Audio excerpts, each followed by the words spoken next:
Direct selling में ज़्यादातर लोग पहले महीने में ही बिजनेस को क्विट कर देते हैं। ऐसा इसलिए होता है क्योंकि उनको कोई सही गाइड करने वाला नहीं होता है कि बिजनेस को कैसे किया जाता है। मैं पिछले 23 सालों से डायरेक्ट सेलिंग इंडस्ट्री में हूँ और मैंने इस समस्या को बड़ी नज़दीक से देखा है।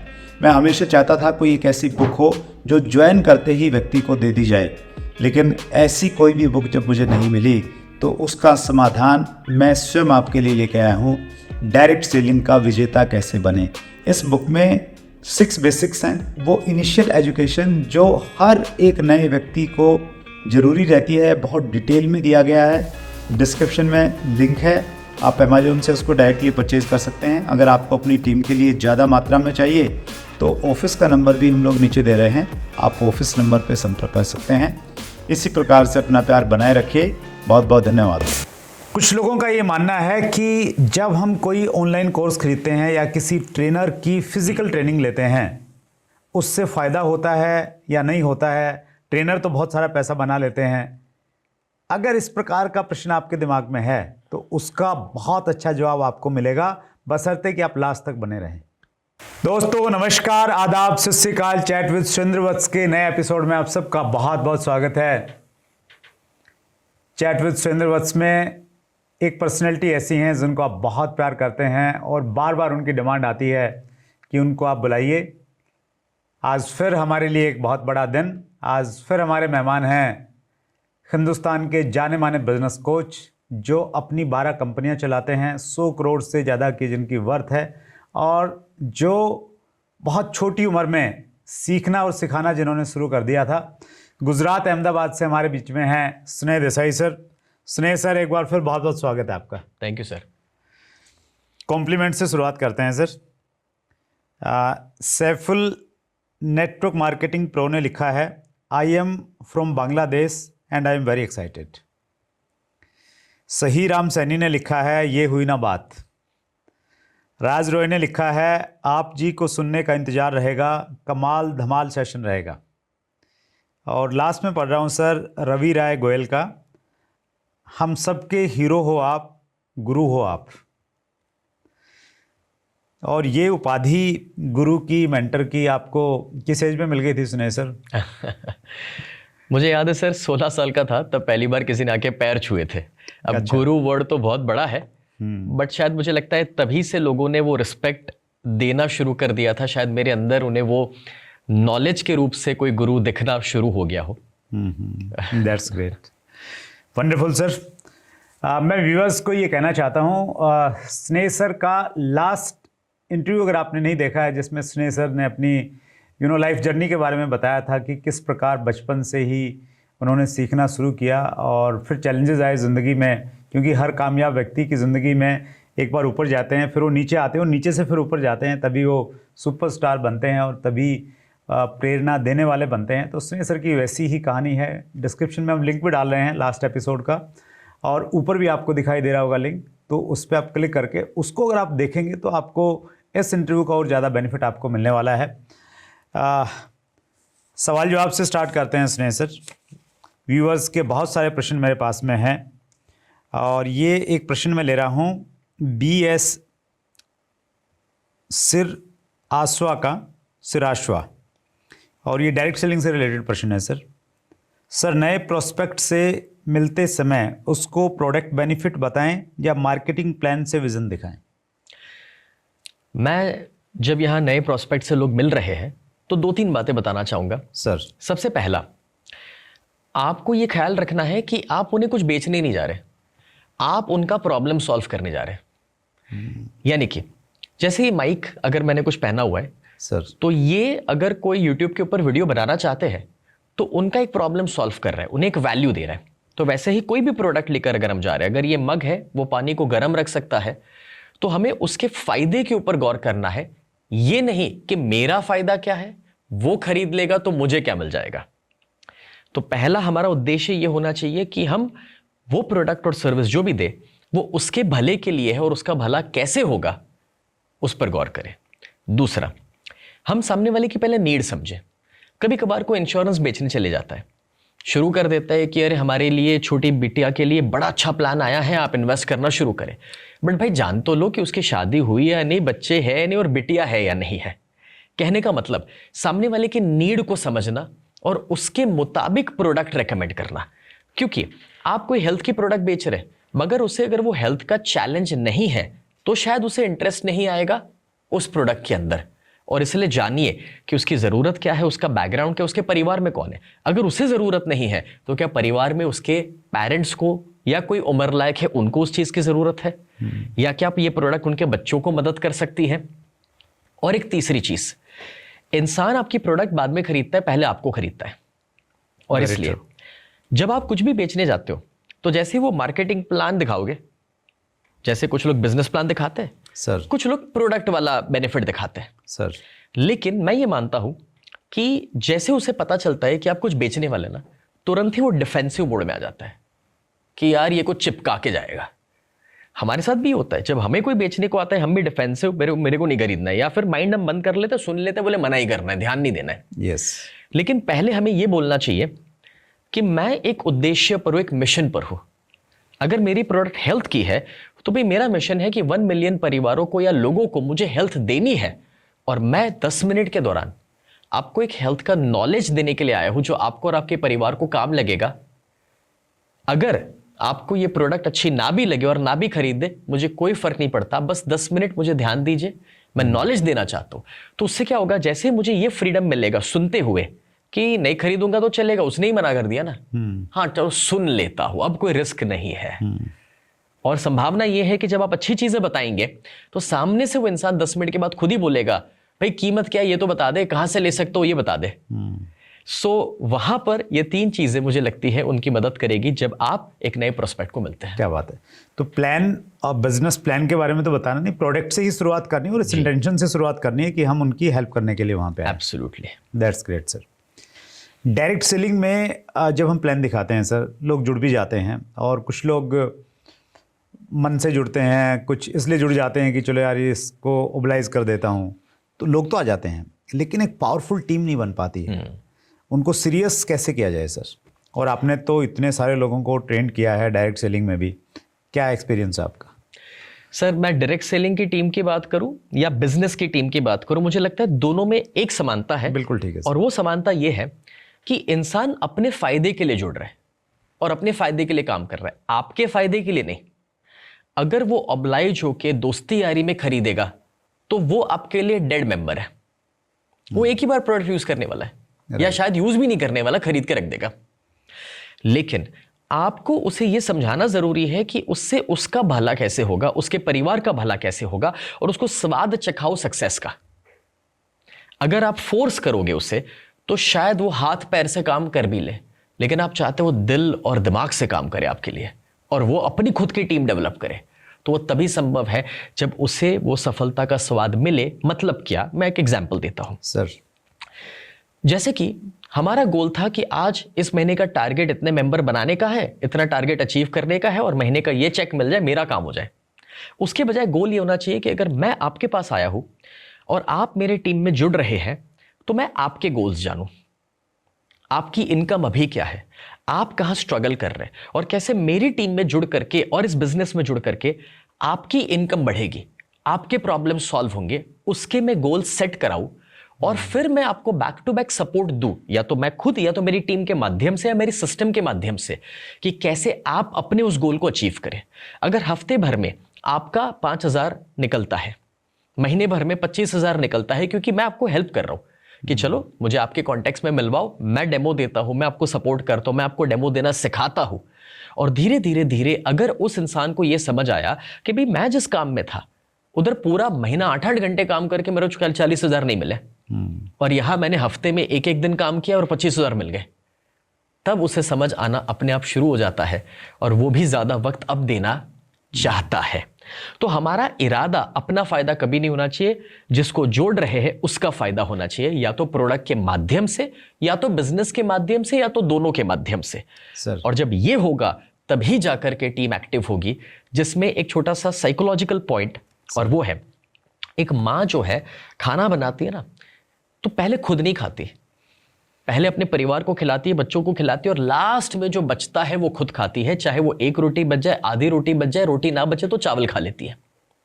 एग्जैक्टली वैसे आप अगर लीडर है अपनी टीम के, तो लीडर वो है जो सबसे लास्ट में खाता है। यानी कि आपका फायदा सबसे लास्ट में होना चाहिए, पहले टीम का फायदा होना चाहिए। और वो टीम को फायदा कराने के लिए जो भी आपको एफर्ट देने पड़े उसको सक्सेसफुल बनाने के लिए वो करवाओ। उसको सक्सेस का स्वाद चखाने के लिए जिस दिन उसे वो समझ पड़ गया, वो अपने आप दौड़ना भागना शुरू कर देगा। और जिस दिन वो अपने घर में मारुति लेकर आएगा, तो आपके घर में तो मर्सिडीज आनी है। क्या बात है, सुपर सर, दैट्स ग्रेट। अगला प्रश्न मैं ले रहा हूँ सर, ये grow up with Pooja Arora Virk MLM का प्रश्न है। मनी और सक्सेस को कैसे मैनिफेस्ट करें, प्रॉपर लाइन या प्रॉपर ट्रिक? और आप तो मास्टर हैं सर इसमें। सबसे पहली बात तो, अगर कोई भी इंसान जॉब में है तो वो अपना वक्त दे रहा है पैसा कमाने के लिए, राइट। तो हमेशा उसे अब ये सोचना चाहिए कि मैं खुद के दम पर ऐसा क्या करूं जिससे मैं टाइम ट्रेड ना करूं। तो जैसे नेटवर्क मार्केटिंग में हम जानते हैं कि हम टीम बना करके धीरे धीरे अपने आप को पैसिव की ओर लेकर जा सकते हैं, या फिर हम बिजनेस के अंदर भी टीम बना करके इनकम और ज्यादा जनरेट कर सकते हैं। क्योंकि हम अकेले काम करेंगे, 8 घंटे काम करेंगे, 8 घंटे का पैसा मिलेगा, 10 घंटे काम करेंगे, 10 घंटे का पैसा मिलेगा, 12 घंटे काम करेंगे, 12 घंटे का पैसा मिलेगा, और 14 घंटे काम करेंगे तो बीवी छोड़ के चली जाएगी, सेहत भी खराब होगी। तो पॉइंट ये है कि भाई बिजनेस हो चाहे नेटवर्क मार्केटिंग हो, आपको अगर ज्यादा कमाना है तो टीम डेवलप करो। क्योंकि जब 100 लोग आपके लिए 8-8 घंटे काम करेंगे तो 800 घंटे की प्रोडक्टिविटी आपको मिलती है, and that is where you will make more money. That is the first aspect. दूसरा, हमारे पास वक्त बहुत लिमिटेड है, 24 घंटे ही अवेलेबल है, और जितने साल जीने वाले वो भी लिमिटेड है। तो हमें एक्चुअली पैसा नहीं कमाना है, हमें टाइम कमाना है। यानी कि पहले अगर मैं महीने में 1 लाख कमाता था, उसके बजाय अगर आज मैं 1 घंटे के लिए 1 लाख कमाता हूं, तो मैंने पैसा नहीं कमाया, मैंने टाइम कमाया है। और अब एक्स्ट्रा दूसरे टाइम में मैं अपने परिवार के लिए भी वक्त निकाल सकता हूं, वेकेशन पे भी जा सकता हूं, कुछ पढ़ भी सकता हूं। तो इंसान को यह समझना है कि टाइम कमाने में हमें सबसे बड़ी चीज जो ख्याल रखनी है वो ये है कि भाई आज इतना काम कर लो कि बाद में काम ना करना पड़े। इस चीज का मतलब ये होता है कि अगर आप अभी काम करते हैं 10 से 6, तो अपने आप साथ सवाल पूछो कि सुबह 10 से पहले ऐसा एक्स्ट्रा मैं क्या कर सकता हूं जिससे मेरी दूसरी इनकम जनरेट हो सकती है। शाम को 6 के बाद मैं एक्स्ट्रा क्या कर सकता हूं जिससे मेरी तीसरी इनकम जनरेट हो सकती है। इस तरीके से मैंने अपना करियर चलाया था। मैं 18-18 घंटे भी काम कर लेता था एक ज़माने में, आज भी 14 घंटे कर लेता हूँ, 16 घंटे तक चले जाता हूँ। पॉइंट ये है कि मैं हमेशा ये देखता हूँ कि मेरे पास एक्स्ट्रा टाइम कहाँ है जिसे यूटिलाइज करके मैं जनरेट कर सकता हूँ एक नई इनकम। और इसी सिलसिले में सर मैंने multiple source of income develop करी। अच्छा सर। और तब जाकर के मैं ट्रेनिंग में सिर्फ पहले स्पीकर हुआ करता था, उसमें से मैं बिजनेस कोचिंग के अंदर गया, कॉर्पोरेट कोचिंग में गया, मैंने ऑनलाइन एप्स बनाना शुरू किए, सेकंड लाइन ऑफ कोचेस बनाना शुरू करे। तो आज मेरा ट्रेनिंग का ही बिजनेस करोड़ों में है, बट उससे बढ़ करके मैंने डाइवर्सिफाई करके दूसरे तीसरे बिजनेस में मैं गया। आज मेरे 12 बिजनेसेस, जैसे रियल एस्टेट के अंदर हम लोग काम करते हैं, हमारा IT कंपनी है, न्यूट्रास्यूटिकल के खुद के सप्लीमेंट की ब्रांड्स हैं, हम लोग मेडिकल इक्विपमेंट में डील करते हैं। तो इस तरह से मल्टीपल बिजनेसेस में डाइवर्सिफिकेशन हुआ। लेकिन ये सब मैंने कब किया?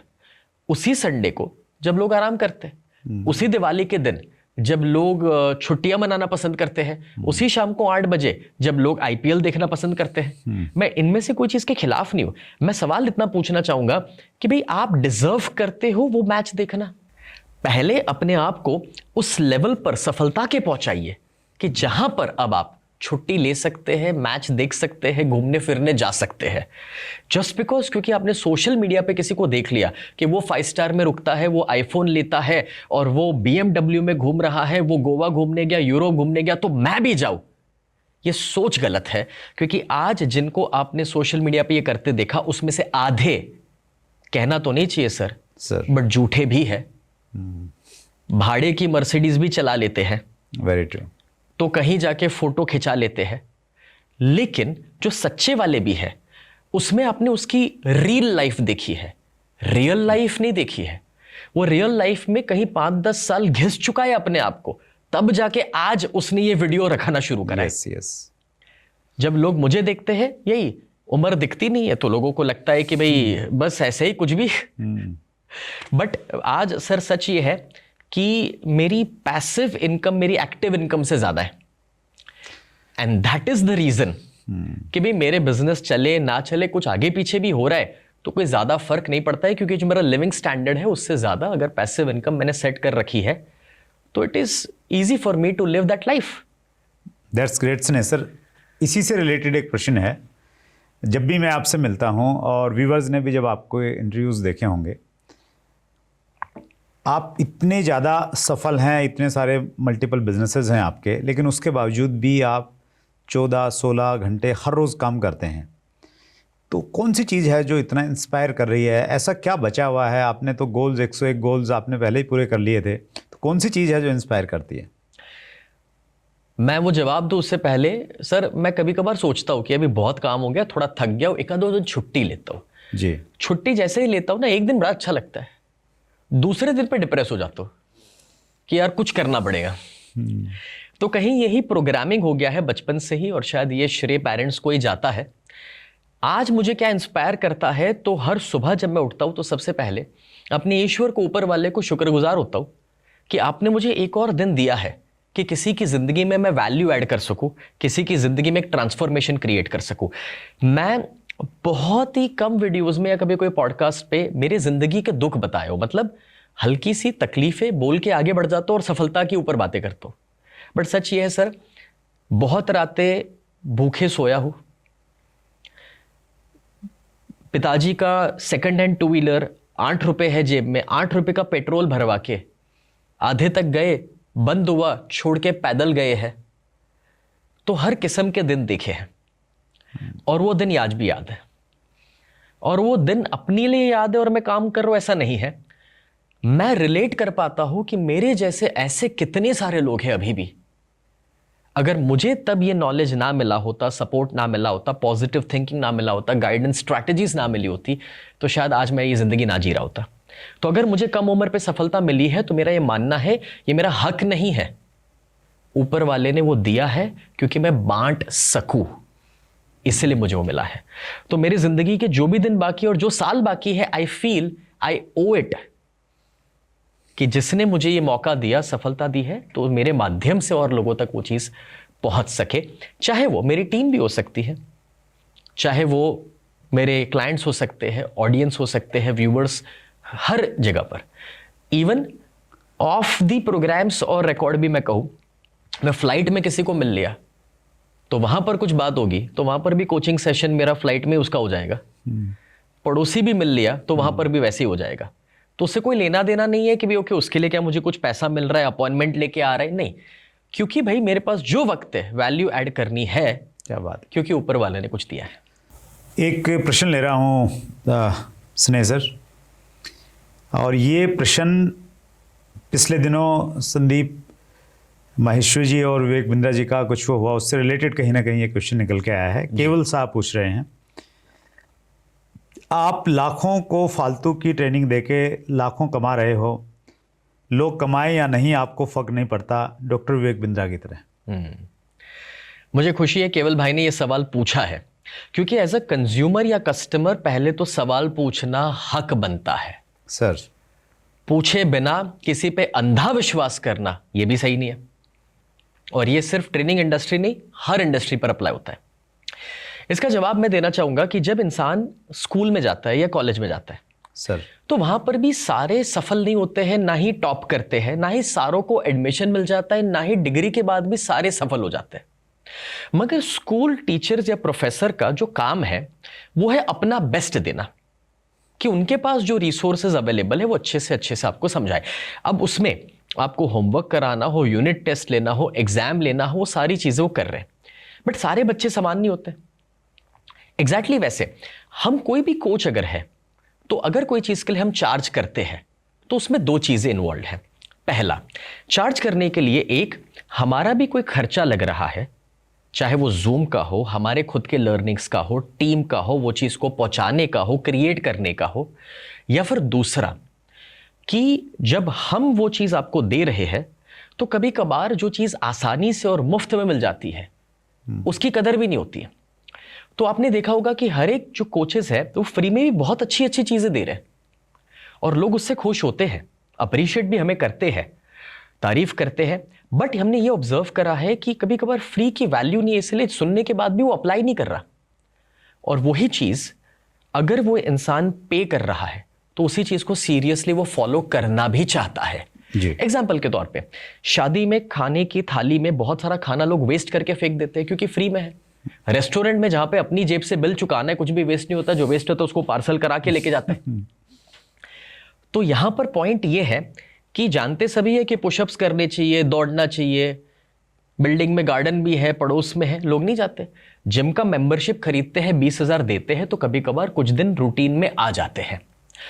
मेरा पॉइंट यह है इसमें से कि आप जब स्विमिंग सीखना चाहते हो तो किताब पढ़ के थोड़ा मुश्किल है, शायद वीडियो देख के भी मुश्किल, और अगर आपने सीख भी लिया तो एक रूल हमेशा याद रखिए कि अगर ओलंपिक्स में गोल्ड मेडल लाना है तो तब आपको कोच की जरूरत पड़ती है। और जब एक कोच अपना एक्सपीरियंस और एक्सपर्टीज लेके आता है और टाइम लेके आता है तो उसका कहीं तो चार्ज लगता है। और अगर वो चार्ज ना भी लेता हो तो भी बरसों पहले जैसे गुरु दक्षिणा सिस्टम हुआ करती थी, बार्टर सिस्टम हुआ करती थी जी। कोई आपको कुछ फ्री में भी दे दे तो मैं ये मानता हूं कि फ्री में सुनने के बावजूद भी आपको, जैसे अगर ये पॉडकास्ट आप सुन रहे हैं तो आप जो इसकी वैल्यू समझे ना, जाके उतना गरीब को खिला देना, क्योंकि कुदरत देती नहीं है, कुदरत लौटाती है। आप सिर्फ पाते रहोगे ना तो नॉलेज भी खाली रहेगा। देना सीखना पड़ेगा, क्योंकि कुदरत को आपने एक बीज दिया तो ही तो 100 बीज वापस आए हैं। मेरे फादर ने मुझे बहुत बचपन में एक चीज सिखा दी थी कि बेटा तू 15,000 का अकाउंटेंट रखेगा, आदमी रखेगा तो तुझे 15,000 का काम मिलेगा, 1 लाख का सीए रखेगा तो 1 लाख का काम मिलेगा। क्या बात है। तो हमें इस माइंडसेट से बाहर निकलना है, और ये अबंडेंस माइंडसेट ये बोलता है कि जब भी कुछ पाना है तो भाई उसकी सही कीमत चुकाने के लिए मैं तैयार होना पड़ेगा। वो कीमत भले उस इंसान को अपना चुकाए, हो सकता है, राइट। और इसीलिए मैं मानता हूं कि अगर कोई भी कोर्सेज आप देखते हैं तो जिस इंसान ने कोर्स बनाया, अपना 5, 10, 15 साल का निचोड़ उसमें डाला है, उसने कुछ गलतियों से सीखा है, आपने वो बाय किया है, तो एक चीज बहुत जरूरी है। कभी कभार लोग किताब खरीदते हैं, कोर्स खरीदते हैं, खरीदने के बाद उनके माइंड में, बैक ऑफ द साइकोलॉजी में ये हो रहा है कि अब मैं सफल हो जाऊंगा। बट भाई कोर्स खरीदने से आप सफल नहीं होते हैं, आप सिर्फ और सिर्फ कोर्स को अटेंड करके, अप्लाई करके, लिख करके, इंप्लीमेंट करके, और एक बार नहीं, खरीदा है तो दूसरी बार देखो, तीसरी बार देखो, 4 बार देखो, तब तक देखो जब तक आप वो बन ना जाए और इंप्लीमेंट ना करे। उसको घिस डालो, निचोड़ लो उसे। मेरे फादर मुझे 4-4 दफा सर एक ही कोर्स में भेजते थे। तब ये जब हमारे पास पैसा नहीं हुआ करता था, मतलब मुश्किल से मेरे पेरेंट्स मुझे पैसा देते थे जी।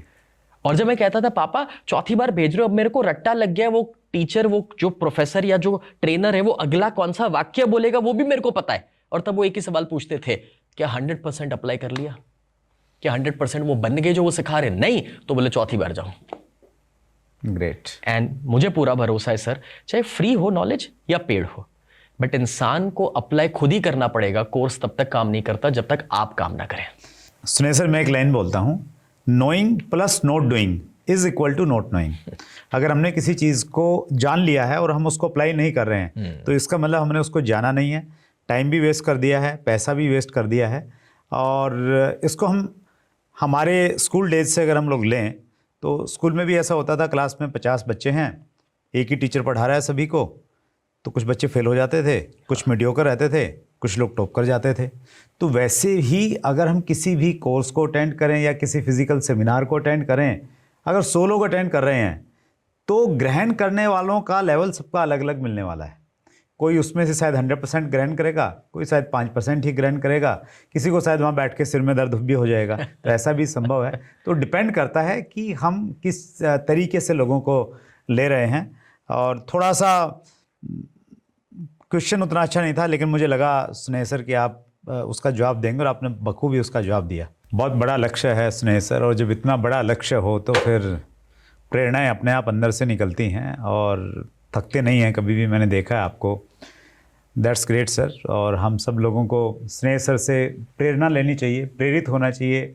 हम में से बहुत सारे लोग थोड़ी सी अचीवमेंट में मान लेते हैं कि अब बहुत कुछ हो गया, तो माना आपके लिए बहुत कुछ हो गया, आपको कुछ करने की ज़रूरत नहीं है, लेकिन आपकी इस कामयाबी में चूँकि बहुत सारे लोगों का योगदान रहा है कहीं ना कहीं, तो वापस देने का भाव तो स्नेह सर की तरह होना ही चाहिए।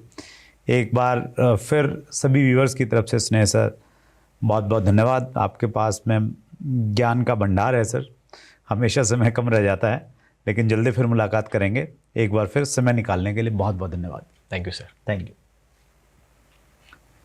सो ये थे स्नेह देसाई सर। इतना बड़ा व्यापार है, इतने बड़े बिजनेस कोच हैं, लेकिन उसके बावजूद भी 24 घंटे लोगों की सहायता करने के लिए हमेशा आतुर रहते हैं। अगले मंगलवार को रात्रि 8 बजे फिर एक बड़ी शख्सियत से मुलाकात होगी। अपना ख्याल रखिएगा। बहुत बहुत धन्यवाद।